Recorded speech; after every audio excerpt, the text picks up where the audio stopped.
Well, I guess I might as well do another Easter one, but this one's gonna be a twofer. It's Here Comes Peter Cottontail, the original one from 1971, and the sequel to it from 2005. Total beaut! So let's go check these beauties out. Alright, let's go.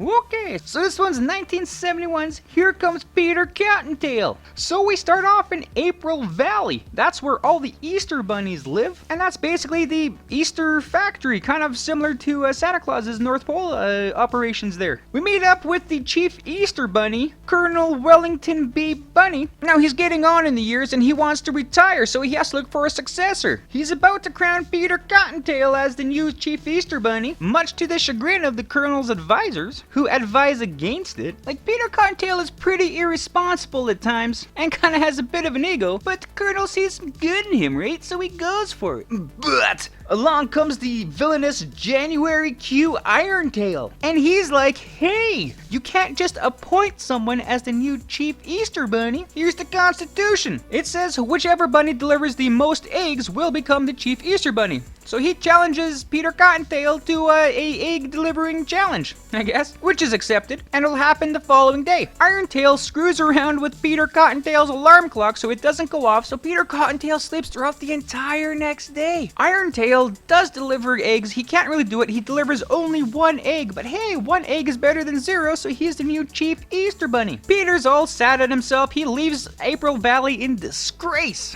But then he meets up with the narrator of the story, Seymour S. Sassafras, on the Sassafras Farms, where he farms all the colors of the rainbow. So that's cool. Sassafras lets Peter use his Yestermorrow mobile, which is like a time machine, not as cool as a DeLorean or anything, but you know, still pretty awesome. It's piloted by a caterpillar with a human head called Antoine. Looks a little creepy, but you know, he's a pretty good guy. They're a pretty good caterpillar. So he's off to go to the past so he can deliver more eggs. But Irontail finds out about this, and he sends the, I guess you could say, the Easter spider at the Yestermorrow mobile as it's flying around and sabotages it. So this machine's now totally hosed, and Antoine's trying to fix it, but you know, he can only do so much. So now they travel from holiday to holiday. They wind up in 4th of July, Halloween, Thanksgiving, Valentine's Day. All the while, Peter Cottontail is trying to hand out different themed eggs, like 4th of July eggs, Thanksgiving eggs, Halloween eggs. He's not having any success. He's kind of not really being honest. He's kind of being deceitful about trying to give these away. If you can't give away something honestly, hey man, you can't honestly give something away, right?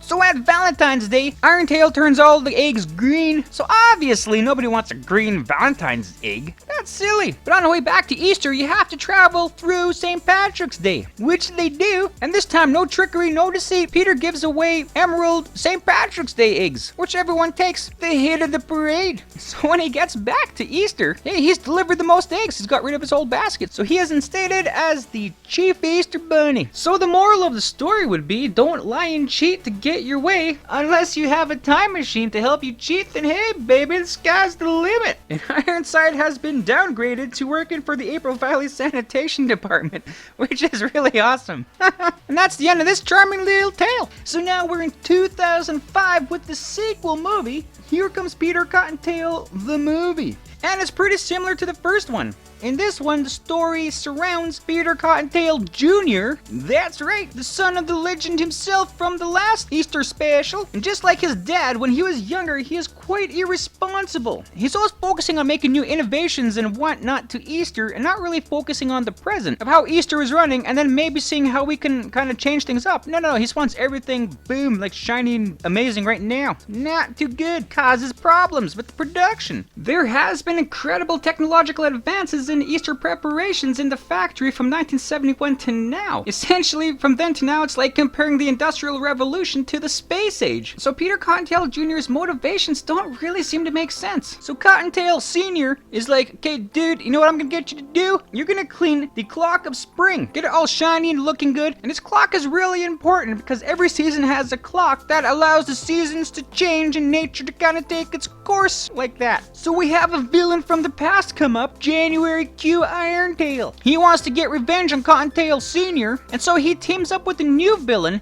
Jackie Frost. And she doesn't want winter to end, so she's not keen on the whole spring thing kind of happening. So they team up, they distract Cottontail Jr., who was already distracting himself, and they sabotage the clock of spring. They take away an important piece of the clock, the spring of spring. So the clock doesn't work anymore. Spring is not going to arrive. It's just an endless end to March. So Jackie and Irontail are like, hey, why would we stop here? Let's go sabotage all the other clocks. Except winter, of course. And so they proceed to do that. Cottontail Jr. is all depressed at himself, so he takes off to try to fix things. He meets up with some new friends, Flutter the Robin and Munch the Mouse, only to find that they are too late to prevent the sabotage of the autumn clock and the summer clock. The sun of summer was taken out of the clock, and the leaf of autumn was taken out of that clock, so now it's just endless winter because the winter clock is the only one that's working. So our trio of friends meet up with Seymour S. Sassafras, and he gives them a travel bubble so they can go meet their adversaries. They're not moving too fast and too far, so they get help from a new friend of theirs, the East by Southwest Wind. And with his powerful lungs and his pretty awesome wind powers, he gets them to Winter Ridge, where they confront the villainous duo. So Cottontail Jr. sabotages the winter clock, so the weather's totally hosed at this moment. So Irontail and Frost are having a power struggle between themselves and are kind of fighting with words and with violence. With that battle going on, they drop all the extra pieces from the sabotaged clocks from the other seasons. Junior and his friends take those pieces, fly back to the other clocks, and restore their powers. So the day is saved, right? And Peter Cottontail Jr. learns a really good lesson about not thinking too far ahead and not trying to change everything too fast. Just appreciate where you are sometime, you know? Like, that's pretty good. And, yeah, that's that. So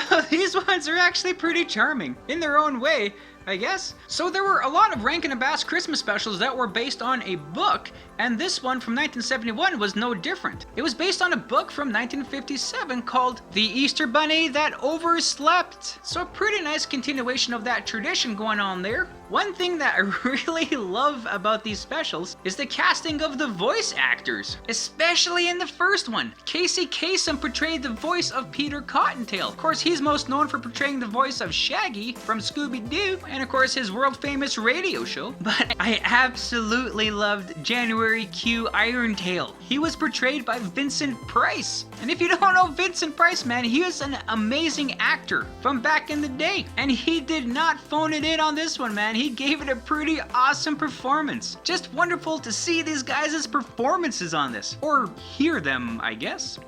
The 2005 special had some great actors in there as well. Tom Kenny is a pretty awesome voice actor, mostly known as the voice of SpongeBob SquarePants. He did quite a bit of voices in this one. Roger Moore of James Bond fame had a different take on Irontail. Not quite the same impact as Vincent Price, but it was, you know, it was all right, I guess. You know, a different approach. Kenan Thompson did his usual awesome thing as the voice of Flutter. So much energy from there. It's so good. And even Doc Brown himself, Christopher Lloyd, playing Sassafras the narrator. So all in all, yeah, for Easter, these ones are actually pretty good. Of course, in the 2005 special, the music is a lot more modern. You get more kind of pop punk and some hip hop and stuff in there. So again, I kind of like the last Easter special. This is the first time I've watched these, and I'm pleasantly surprised again. So I'll give the 1971 Easter special definitely 2 thumbs up, and the 2005 special a thumb and a half.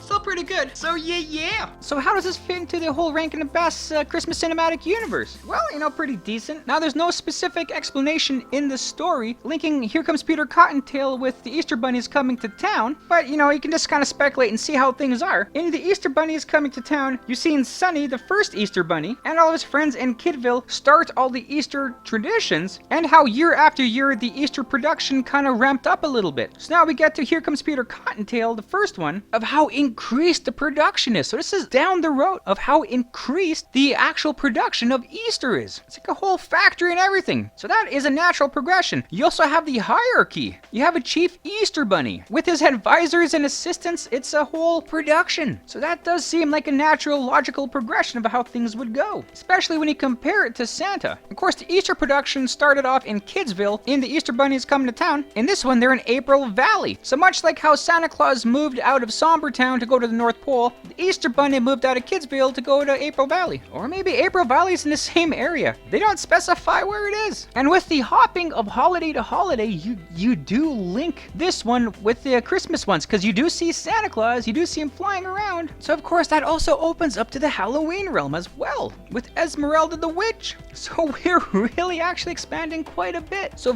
very loose connections to the Easter Bunnies coming to town, and very loose connections to Christmas and Santa, but you know, there's enough there to say, yeah. In the 2005 movie, there's a little bit more of a stronger kind of tie to them. They do reference Father Time, so he was the one who built the 4 clocks for each season. So then that is a link to the time realm, which we've first seen in Rudolph's Shiny New Year, so that's pretty cool. Now we also see Jackie Frost. It's kind of hard to tell who she is. It's obviously a reference to Jack Frost from Christmas specials past, but how she's related to him, we don't really know. She could be his daughter or his sister, or seeing as these creatures are ageless, she could be his great aunt. We don't really know. Even if they are related, we assume that they are because, you know, same powers, same name, same arrogance. So that's pretty neat. They also mentioned the North Wind and how he is a celebrity wind. So this special was 2005. We would have to wait 3 more years in 2008 to finally see the North Wind in the Miser Brothers Christmas special. So this was a bit of foreshadowing. So that gives more depth to the whole nature realm, because Peter Cottontail Jr. also mentioned the